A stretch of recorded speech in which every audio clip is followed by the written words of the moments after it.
Hello,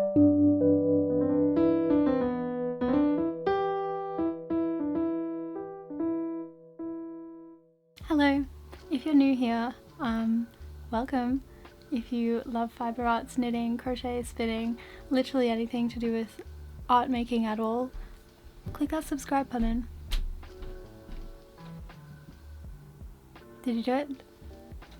Okay, great. Enjoy the video. Good morning. I used all my fiber up and I am just obsessed with spinning and I just want to spin. Even though I have a few other activities I could do, I just want to spin all the time. So I am restocking my fiber tomorrow, but that's not soon enough. I need to spin now. So today I am going to use up my scrap fiber and cut up some scrap yarn, and I'm gonna make a scrap yarn skein. This is my box of scrap yarn. These are just tail ends, some bigger little clumps of old yarn that I use with my hand carders to cut up and make it into spinnable fiber again. Making yarn with your scraps is a wonderful way to use the scrap yarn. How many times am I going to say scrap? It's a really wonderful way to use up rubbish, essentially. And if you have hand carders or dog brushes and you want to learn how to spin, it's a wonderful place to start learning how to spin, because you don't even have to go out and like commit to buying fiber. You can just use shit that you have. I'm even going to use some scraps of old hand spun that are just sitting in here. How's that for a second life? I'm using a third life actually, but I'm using old hand spun scraps to make into fiber again to make more yarn out of it. So cool. There's a lot of shit in here. I think that's all I'll choose from this box. While I am doing this, I'm just gonna start speaking and see what I end up talking about. This is a very, very fun way of spinning for me. It's a little bit freeing, it's a little bit like there's no rules going on, it's just like a bit of a mess. But I find it very enjoyable. I just like, you get your tail ends and you just like literally put them on your carder. You can do this in an organized way or you can do it in a non-organized way, meaning choosing colors that kind of are similar and go together, or just go for it and smash a bunch of different colors together and just see how it comes out. I'm gonna go for like somewhere in between, where I'm not gonna be like getting too matchy, like combining, you know, all yellows, all pinks, that kind of stuff, but I don't want to be like smashing together colors that are completely different. I like a bit of chaos, but I don't like it being absolutely unorganized. Lately I have been sewing and that has been really exciting because I applied for fashion school. And I'm not fully like talking about it and making it a big deal in my head yet, because it was a pretty big step for me. I'm 26 and I've already done a bachelor's degree, an undergrad degree, and so deciding to go back to uni is a pretty big step in my head, and I'm not really sure if it was like what I was ready to. I was never imagining myself going back to university, but I love textiles and I love fiber arts and I love making clothes, and I just love making stuff. And while you can do that without going to university for it, when it comes to sewing, and the kind of thing that I want to be learning and possibly going into as a career. The idea of going to fashion school and kind of like learning it so intentionally and around mentors and people in the industry really excites me. You should just do things when you want to do them, and there's a lot of stigma in my head around being older and going to university. I was not at all ready for it because I had completely unhinged ADHD, unmedicated ADHD, and I did not know what the hell was going on, and it was very confusing, and I couldn't keep up with my studies, and I honestly hated it. And I also feel like I went into it for reasons like I just finished high school and it was like the next step, and I honestly really had a bad experience. Not completely bad, nothing is ever completely bad or completely good, but it wasn't the greatest. And I swore that I was not made for uni, and that uni was, I'm never going to set foot back into one. They're pointless, blah, blah, blah.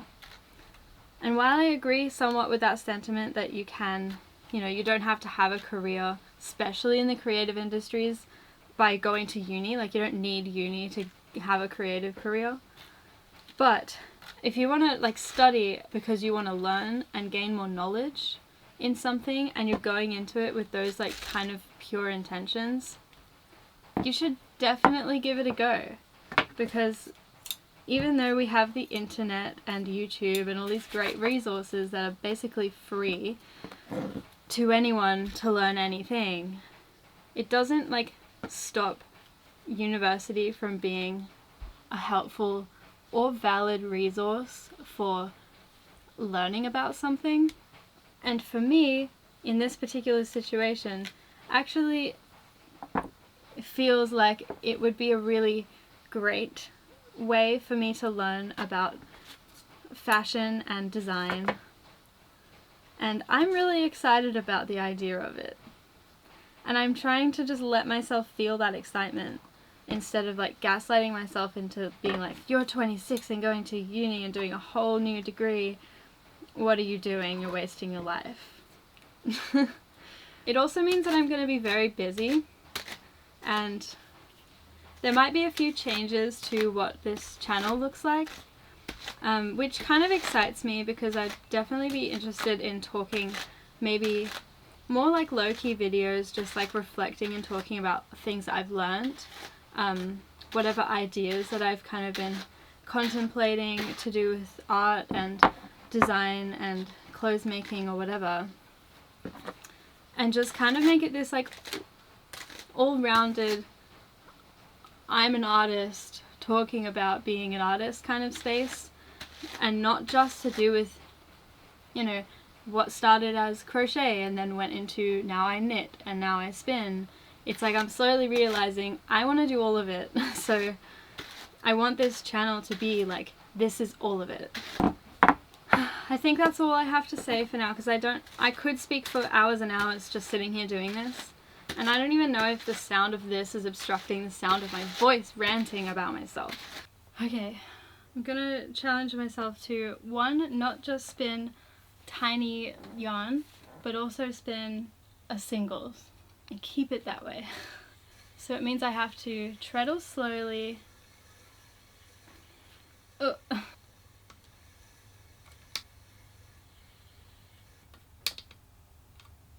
Okay, it's not going too bad. This is very colourful yarn, and so that's very nice. I'm just going really slowly.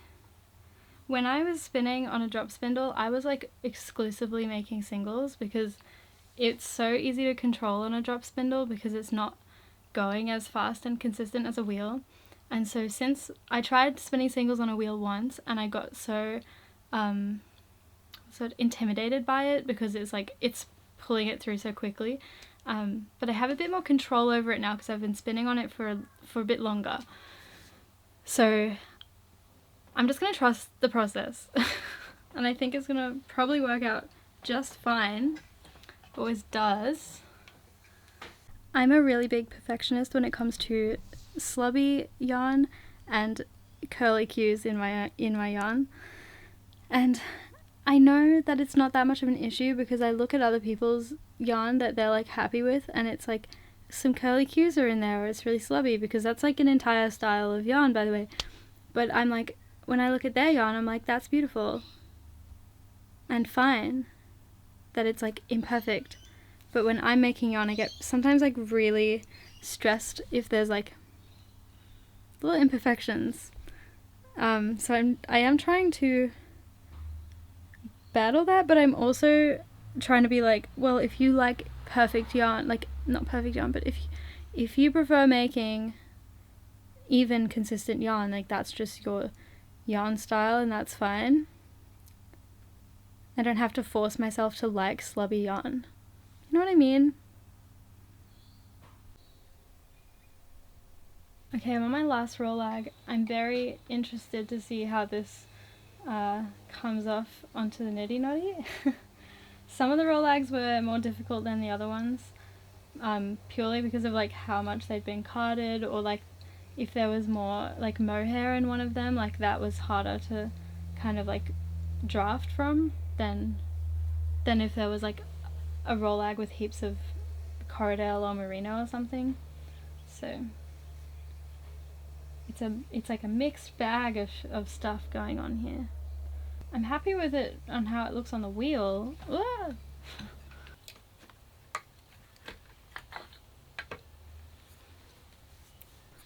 This is her on the bobbin. I forgot to change the thing at the end there, but she looks really pretty. I'm gonna put her on the niddy noddy and see how this worked out.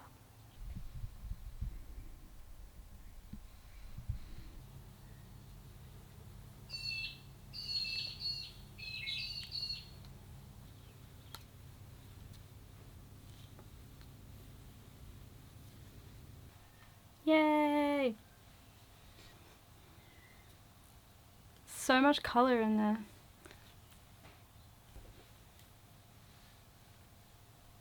Nice! Not too much twist. We love to see it. The finished scrap yarn. It worked out beautifully. I'm looking through it and like these singles are actually not too bad. The twist is set really, really well, and there's not too many hectic curly cues. I think there's no curly cues in there. I can't wait to use this. This one's just for me.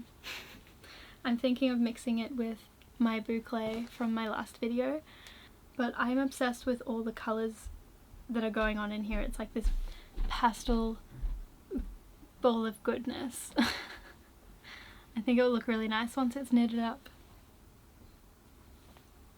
Very happy. Well, thanks for watching. See you in the next video. Bye!